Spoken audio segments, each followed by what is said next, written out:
వేదికను అలంకరించిన పెద్దలు వివేక్ వెంకటస్వామి గారు, గీతారెడ్డి అమ్మగారు అండ్ అధ్యక్షుల వారికి అందరికీ కూడా నా జై భీములు చెప్తున్నాను. ఒక 2 నిమిషాలు మాత్రం మాట్లాడదలుచుకున్నాను. ఎందుకంటే బాబాసాహెబ్ అంబేద్కర్ పిక్టోరియల్ బయోగ్రఫీ అనగానే చాలా సంతోషం వేసింది. ఎందుకంటే ఇంత హ్యాండీగా ఈ బుక్ తెచ్చినందుకు దుర్గం సుబ్బారావు గారిని అభినందిస్తాను మొట్టమొదట. ఎందుకంటే దీనికి సహాయపడిన కేకే రాజా గారు, భూమి బుక్ ట్రస్ట్ వాళ్ళకు కూడా మొట్టమొదటిగా నా ధన్యవాదాలు. Congratulations. Really it has come out really well. మనము బాబాసాహెబ్ అంబేద్కర్ వాల్యూమ్స్లో చూస్తే చాలా పెద్ద పుస్తకంలో ఉంటుంది పిక్టోరియల్ మొత్తము లైఫ్ హిస్టరీ విత్ పిక్చర్స్. కానీ ఇక్కడ హ్యాండీగా ఉండి మనకి చాలా బాగా ఉంది. We're all here because he is there. Babasaheb Ambedkar ఉన్నాడు కాబట్టి ఈరోజు మనము ఇట్లా ఈ ఉద్యోగస్తులుగా, ఇట్లా మనము ప్రొఫెసర్స్గా, రాజకీయ నాయకులుగా, లేకపోతే ఉద్యమకారులుగా ఇంతమంది ఈరోజు మనము మన అస్తిత్వాన్ని చాటుకొని చాలా గర్వంగా మాట్లాడుతున్నామంటే బాబాసాహెబ్ అంబేద్కర్ చేసిన ఆయన కృషి, ఆయన త్యాగం రెండు. బాబాసాహెబ్ అంబేద్కర్ మూగ జంతువుల అంటే మూగజీవుల్ని నిద్రాణమై ఉన్న మూగజీవుల్ని తరతరాలుగా దాస్యంలోంచి నిద్రాణమైన ఆ జాతిని పైకి తీసుకొచ్చి మూక్ నాయక్ అయ్యాడు. మొట్టమొదట పత్రిక కూడా మూక్ నాయకే. ఎందుకంటే నా జాతి నిద్రాణమైంది, నిద్రలో ఉంది, ఇంకా స్వేచ్ఛని ఇంకా వాళ్ళు చవి చూడలేదు, వాళ్ళని మేల్కొల్పే బాధ్యత నాది అని తన భుజాలపై వేసుకుని తరతరాల దాస్యాన్ని పోగొట్టడానికి తను విద్యావంతుడై విదేశాలకు వెళ్ళి భారతదేశానికి తిరిగి వచ్చి ఆ జ్ఞానాన్నంతా కూడా ఈ జనజాగృతి కోసం ఆయన చేశాడు.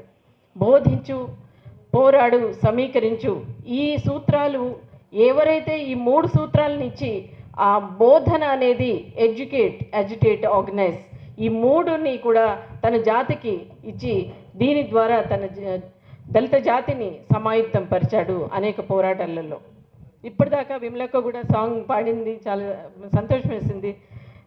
దాదాపు 30 ఏళ్ళ నుంచి కూడా అక్కడిని చూస్తూనే మేము ఉద్యమాలంటే కూడా చాలా అనేక సభలలో పాల్గొంటున్నాము. బాబాసాహెబ్ తన జీవితంలో ఒకే అంశము అందరూ కొంచెం మర్చిపోతారు ఎందుకో, ఆ అంశాన్నే చెప్పబోతున్నాను నేను. తన పోరాటం స్టార్టింగ్ నుంచి కూడా కొంతమంది ఏం చేస్తారంటే చాలా ఉద్యమాలన్నీ అయిపోయిన తర్వాత స్త్రీల గురించి మాట్లాడడం అట్లా చేస్తారు. ఆయన పోరాటాలకు, ఆయన విద్యార్థిగా ఉన్నప్పటి నుంచే స్త్రీల కోసం ఆయన the caste in India genesis and mechanism 1919లో రాసిన ఒక ఆంథ్రోపాలజీ కాన్ఫరెన్స్కి రాసిన పుస్తకం నుంచి ఆ అధ్యయన పత్రంలో విమెన్ ఈ దేశంలో దళితులు కాదు స్త్రీలు కూడా అణగారిన వర్గాలుగా ఎందుకున్నారు అంటే దాని మూలాలు, పితృస్వామ్య మూలాలు, కులాల మూలాలు ఎక్కడ ఉన్నాయి అని చూస్తే కులంలో ఉంది. ఈ కులమే స్త్రీలని అణగదొక్కబెడుతుంది అన్నది ఫస్ట్ పరిశోధన గ్రంథం ఆయనది. ఈ కులం మీద, స్త్రీల యొక్క బ్యాక్వర్డ్నెస్ మీద, caste in India the genesis and mechanism. అక్కడి నుంచి the rise and fall of women and what Manu has done, the madness of Manu and counter revolution, తర్వాత హిందూ కోడ్ బెల్. ఇట్లా మీరు ప్రతి పుస్తకంలో చూస్తుంటే ఉద్యమాలలో కూడా మనుస్మృతి దహన్ దివస్ని మనము ఈ 25th డిసెంబర్ క్రిస్మస్ రోజున అందరూ అబ్జర్వ్ చేస్తున్నారు. మహారాష్ట్ర కాదు, దేశవ్యాప్తంగా. ఎందుకు అబ్జర్వ్ చేస్తున్నారు? ఈ అణగారిన జాతిలో ఏదైతే ఆయన ఉద్యమం మహద్ అంటే నీళ్ళ కోసం పోరాటము, హక్కుల కోసం పోరాటం. ఆ హక్కుల మహత్ దీర్ఘయాత్రలో భాగంగా స్త్రీల అంశాన్ని చేర్చడం అనేది ఆయన ప్రధాన ఉద్దేశం. ఈ మనుస్మృతిని కాలిస్తే ఏమొస్తుంది అని ఒక పత్రికా విలేకరు అడిగితే ఆయన ఇచ్చిన సమాధానము, గాంధీ విదేశీ బట్టలు కాలుస్తే ఏమొచ్చింది అంటే it's resistance, it is a rebel against the existing system. ఇక్కడ ఉన్న ఈ కుల వ్యవస్థ కానీ స్త్రీల పట్ల అమానుషమైన ఒక మను వ్యవస్థని దాన్ని కాల్చడం ద్వారా సింబాలిక్గా నేను ప్రపంచానికి చెప్పదలుచుకున్నాను ఏంటంటే ఈ ధర్మాలు ఇక చెల్లవు, ఈ న్యాయాలు ఇక చెల్లవు, ఈ సూత్రాలు ఇంకా చెల్లవు, నేను ఆల్టర్నేటివ్ దానికోసం పోరాడుతున్నానని సింబాలిక్గా చెప్పడానికే ఆ 10 మండలాలు ఏదైతే ఉన్నాయో వాటిని కాల్చి దహనం చేశాడు. అది ఇప్పటికీ స్త్రీలు జరుపుకుంటున్నారు. Is a humanist, he's a feminist, he's a universalist. 125 countries ఈరోజు బాబాసాహెబ్ అంబేద్కర్ జన్మదినాన్ని చాలా గొప్పగా జరుపుకుంటున్నాయంటే ఎందుకు జరుపుకుంటున్నాయి? ఆయన విశ్వమానవుడు కాబట్టి, దళిత ఉద్ధారకుడు, దళిత నాయకుడు ఏమాత్రము కాదు. అంటే దళిత జాతి అంటే అణగారిన జాతి. మనం ఇంకా ఓనప్ చేసుకోవాలి బాబాసాహెబ్ అంబేద్కర్ని, మనం ఇంకా అర్థం చేసుకోవాలి. అన్ని వేల పేజీలు ఎందుకు రాశాడు తన జీవితంలో? ఎవ్వరు కూడా, ఏ నాయకుడు కానీ మీరు జస్ట్ బ్రౌజ్ చేసి చూడండి, అన్ని ఫొటోస్ ఎవ్వరి రావు. ఇంటర్నెట్లో మీరు ఒక్కసారి చూడండి, బయోగ్రఫీస్ చూడండి, రైటప్స్ చూడండి.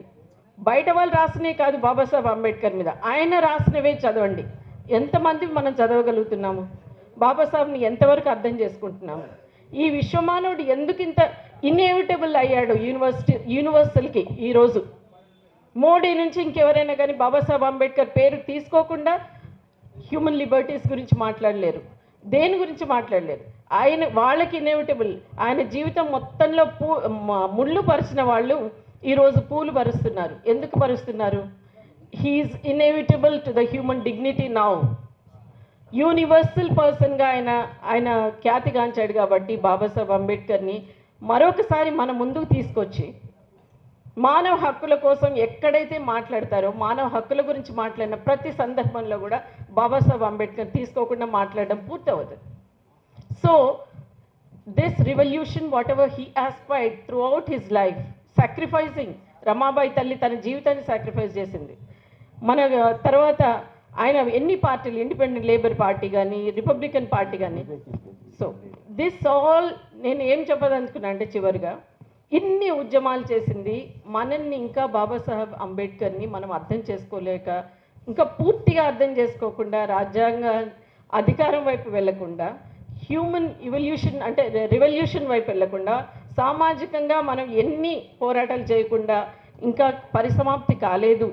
ఆ రథం ఇంకా పూర్తిగా మనము ముందుకు తీసుకెళ్ళకపోయాము. కనీసం అక్కడ ఆగిన రథాన్ని మనం అర్థం కూడా చేసుకోలేకపోతున్నామనే ఒక చిన్న ఇదితో, this is our responsibility to remember Babasaheb Ambedkar, emulate his ideas and his struggle.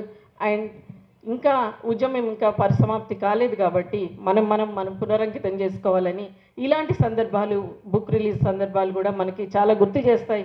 We need to know him completely. Thank you for giving this opportunity.